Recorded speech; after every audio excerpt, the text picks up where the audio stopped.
mag-abroad ka? Alam mo, kapag mag-abroad ka, dapat buo at malakas ang loob mo. Dahil kung hindi rin dang buo at malakas ang loob mo, huwag mo nang ipagpatuloy pa. Kapag nang ibang bansa ka, dapat kaya mong lahat dahil marami kang kalaban doon sa pupuntahan mo. Nariyan ang lungkot dahil mapapalayo ka sa pamilya mo. Isa yan sa pinakamalakas na kalaban na pwedeng umatake sa'yo. Nariyan din ang takot.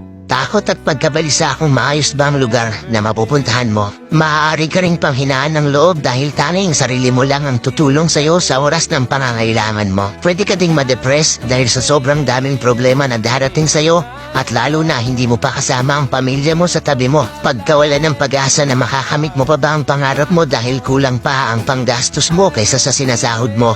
At marami pang iba. Ilan lang yan sa maaari mong maranasan kapag nang ibang bansa ka. Pero dapat kapag nag-abroad ka, kaya mong magtiis at magsakripisyo para sa pamahal.